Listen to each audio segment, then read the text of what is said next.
Bismillahi wa bihamdih. Assalamualaikum warahmatullahi wabarakatuh. Alhamdulillah. Assalatu wassalamu ala rasulillah wa ala alihi wa sahbihi wa man wala. La hawla wa la quwwata illa billah. Amma ba'd. Alhamdulillah, kembali lagi di Bincang Ilmu part 2,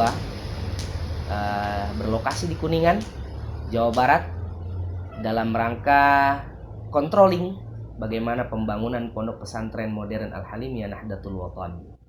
Dan untuk tamu kita yang selanjutnya, kita sudah ada Al-Ustadz Al-Mukarram dan juga ganteng, tawadu, luar biasa semuanya. Beliau adalah Ustadz Nano. Tafadhal Ustadz, mungkin tata'arraf nafsak. Bismillahirrahmanirrahim. Assalamualaikum warahmatullahi wabarakatuh. Hamdan syukran lillah amma ba'd. Yang saya hormati dan saya banggakan, teman saya, CS saya, dalam perjuangan mengibarkan bendera Nahdlatul Wathon di Kabupaten Kuningan, insyaallah. Alhamdulillah pada malam kali ini bisa bersilaturahmi langsung dengan beliau dalam rangka ngopi lah, istilahnya ngopi, ngobrol perkara iman. Oke, mantap. Nama saya Danus Sudiarno, berasal dari Pakembangan Kuningan, Kabupaten Kuningan. Akamsi berarti Sat ya? Ya. Apa tuh Akamsi Sat? Itulah. Anak kampung sini. Masya Allah. Tapi anak kampung sini yang soleh. Teman-teman semua, Nahdliyin Nahdliyat, pecinta Al-Halimiyah Nahdlatul Wathon official, malam ini kita akan membahas tema tentang sodakoh yang sudah dibuka oleh Ustadz Nano tadi. Jadi akan dibahas bagaimana definisi sodakoh seperti apa yang dicintai oleh Allah dan Rasulnya dan sebagainya. Baik, untuk yang pertama nih Ustadz, kira-kira sodakoh itu kan banyak bentuknya dalam Islam. Bisa dalam tenaga, pikiran, ataupun harta. Nah, apa sih definisi dulu dari sodakoh itu Ustadz, dari secara bahasanya atau istilahnya seperti apa? Yang jelas sodakoh itu adalah merupakan amal soleh. Ya, amal yang soleh, amal yang bisa memberikan manfaat untuk orang lain, sesuai dengan firman Allah Subhanahu wa taala dalam surat An-Nahl ayat 97. Man amila sholihan min dzakarin aw unsa wa huwa mu'minun falanuhyiyannahu hayatan thayyibah wa lanajziyannahum ajrahum bi ahsani ma kanu ya'malun. Yang artinya, man amila sholihan min dzakarin aw unsa. Man amila, barang siapa yang beramal. Man amila sholihan, barang siapa yang beramal soleh, baik perempuan ataupun lelaki. Min dzakarin aw unsa. Oke. Itu dari pihak laki-laki atau perempuan. Nah, dalam kategori amal soleh di sini kita sangkut pautkan dengan masalah sedekah. Oke. Barang siapa laki-laki atau perempuan yang bersedekah, itulah kita kerucutkan ke masalah sedekah. Wa huwa mu'minun, dan orang itu iman terhadap Allah. Ada orang yang sedekah tapi tidak beriman. Contoh seperti katakan Ratu Elizabeth, itu dia banyak sekali memberikan sumbangan kepada yatim piatu, memberikan sumbangan kepada yayasan-yayasan yang membutuhkan, tapi tidak beriman, tidak termasuk kategori ini. Nah, dalam surat An-Nahl ayat 97 ini, barang siapa orang itu beriman, barang siapa orang itu beramal soleh, dan orang baik itu laki-laki atau perempuan, dan orang tersebut adalah orang beriman terhadap Allah, iman terhadap Rasulullah, maka jawaban dari Allah, wala nuhliyannahu hayatan thayyibah. Jaminan dari Allah, kami, kata Allah, akan memberikan kehidupan yang baik bagi mereka yang beramal soleh, bagi mereka yang bersedekah. Bahkan ayat selanjutnya mengatakan, wala najziyannahum ajrohum bi ahsani ma kanu ya'malun. Maka Allah akan memberikan balasan yang paling bagus terhadap apa yang mereka kerjakan. Artinya apabila kita sedekah, maka Allah akan membalas lebih dari apa yang kita keluarkan dari sedekah tersebut. Masya Allah. Baik Ustaz, jadi itu definisi sedekah teman-teman, jelas lugas, dari segi bahasanya diambil langsung daripada ayat Al-Quran. Masya Allah. Baik Ustaz, yang selanjutnya, dari sebanyak jenis sedekah tersebut, terlalu banyak mungkin sedekah itu, bahkan senyum pun sedekah Ustaz ya. Oke. Ya tapi kalau lagi kadang ada rasa nggak enak hati atau lagi kecewa mungkin wajar ya Ustaz. Kadang cemberut juga, cuman manusiawi lah Ustaz ya. Nah oke. Baik, sedekah apa sih Ustaz yang paling dicintai oleh Allah dan Rasulnya? Nah, kita berdasarkan dengan hadis Nabi yang sudah masyhur, mungkin yang sudah pada tahu, idamat ibnu Adam in qata amaluhu, yaitu sadaqatun jariyah atau ilmun yundafa'u waladun shalih yad'ullah. Di antara yang tiga itu adalah sadaqatun jariyah, sedekah yang jariyah, yang mengalir. Artinya sedekah itu adalah amal yang jariyah, yang terus mengalir, sehingga para ulama, guru-guru kami di pesantren Miftaul Huda Manonjaya membagi dua amal itu. Dan ada amal qasir, ada amal muta'addi. Oke. Amal qasir, amal yang hanya bermanfaat untuk dirinya saja. Contoh, sholat itu bermanfaat untuk dirinya saja, tidak bermanfaat untuk orang lain. Atau katakanlah puasa, itu bermanfaat untuk dirinya saja, tidak bermanfaat untuk orang lain. Tapi ada lagi amal itu, amal yang muta'addi. Amal muta'addi ini selain bermanfaat untuk dirinya, tapi bisa memberikan manfaat untuk orang lain, walaupun orang tersebut sudah tidak beramal lagi.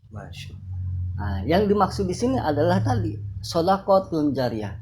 Misalkan ada keluarga alhamdulillah sudah mewakafkan tanahnya untuk pembangunan pondok pesantren Al-Halimiyah. Itu amalnya sekali, tapi ini amal bisa memberi manfaat untuk orang lain, untuk orang bisa menimba ilmu di sana, untuk orang bisa bertambah-tambah ibadah di sana. Selain itu juga kita memberikan sedekah. Misalkan ada uang 25 juta, atau kalau kita pergi umroh, karena kita sudah berangkat umroh tahun kemarin, mungkin sah-sah saja gitu ya. Tapi kalau dipikir lagi, kalau dibandingkan lagi, apakah afdol umroh dengan uang 25 juta, dua kali dengan uang 25 juta, atau uang tersebut diberikan sedekah, disumbangkan ke pesantren, disumbangkan ke masjid, disumbangkan ke anak yatim, atau yang mana? Kira-kira unggul yang mana? Nah, maka apabila dibandingkan antara ibadah umroh yang kedua kali, kan yang wajib, yang pertama itu wajib, yang kedua itu sunnah, ketiga sunnah. Nah, apabila mau dibandingkan fadilah amalnya lebih utama mana, maka lebih utama uang tersebut disedekahkan ke masjid, disedekahkan untuk pembangunan pesantren. Karena apa? Karena walaupun karena dengan amal tersebut itu bisa memberi manfaat untuk orang lain. Ketika kita sudah mati, kita bisa merasakan apa yang telah kita perbuat waktu di dunia dengan sedekah tersebut.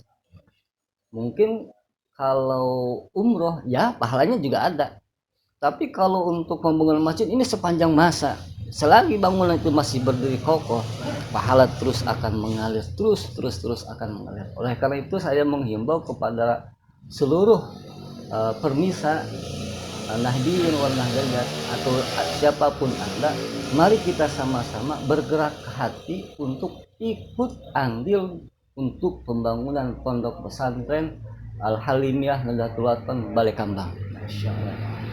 Baik, jadi ini salah satu asupan gizi sebenarnya buat saya juga nih Ustaz. Karena baru denger nih, maksudnya ada pembagian. Memang itu khusus pembagian yang dibagi oleh pondok Ustaz ketika mondok dulu.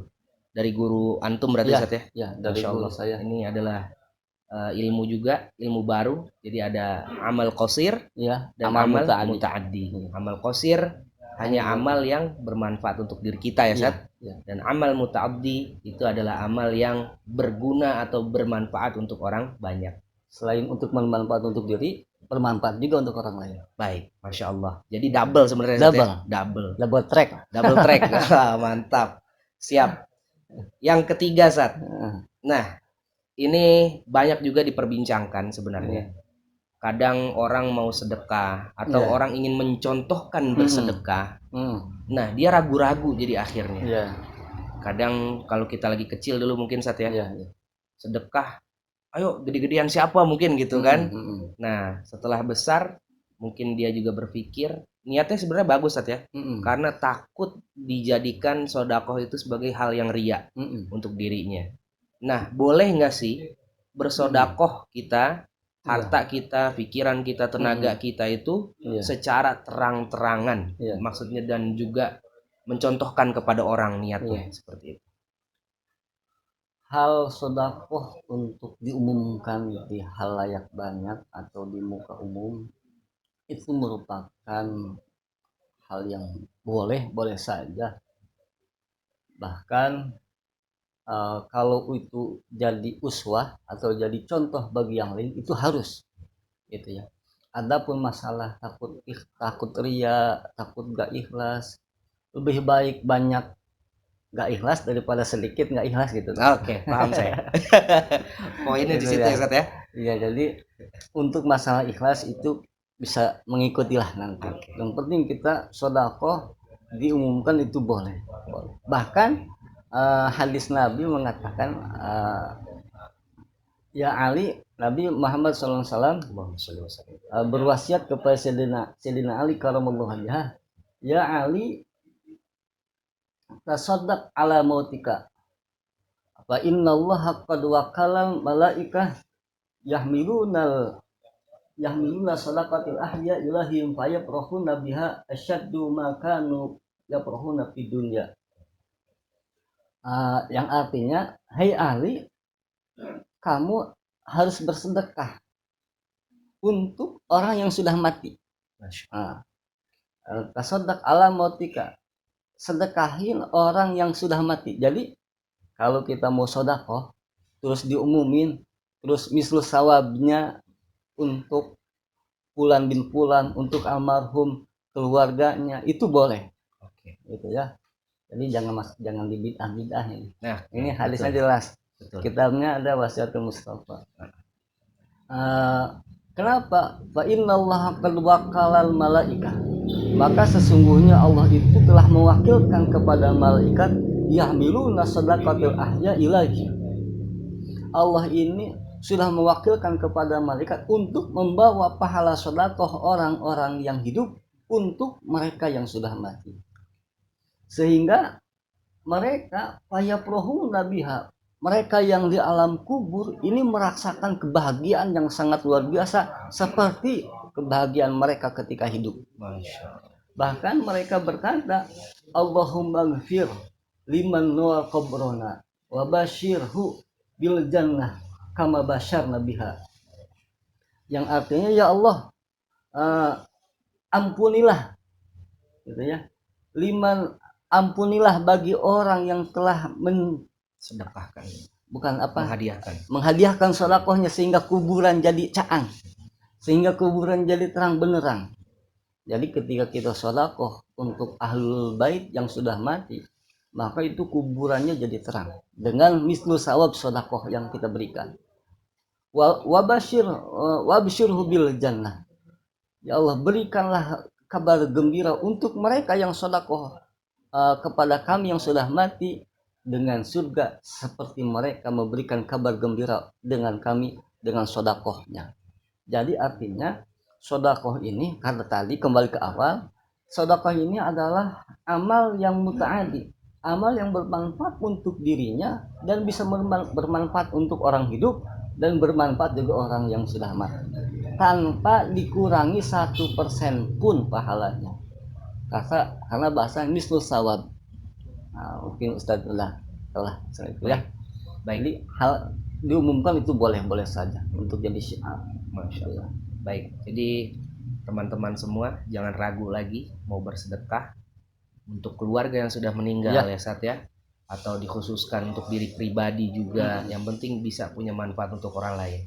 Bagi yang nggak percaya, sedekah bisa sampai ke alam kubur, rasakan sendiri nanti ketika mati. Betul nggak Sat? Iya betul. Jadi masuk kepada penghujung waktu kita nih Sat.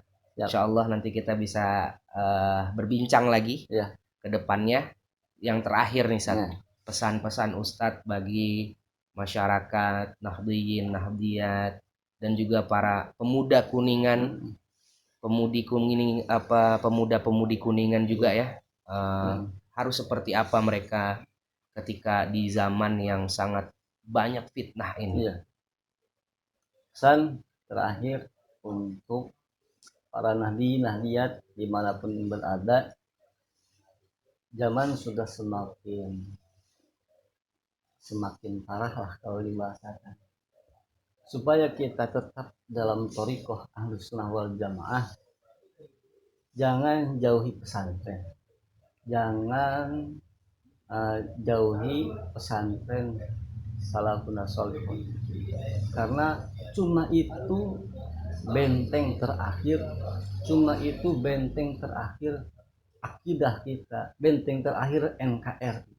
Karena kalau tidak ada pesantren, saya jamin Indonesia akan seperti Andalusia yang dulunya katanya banyak para ulama, tapi sekarang hancur lebur.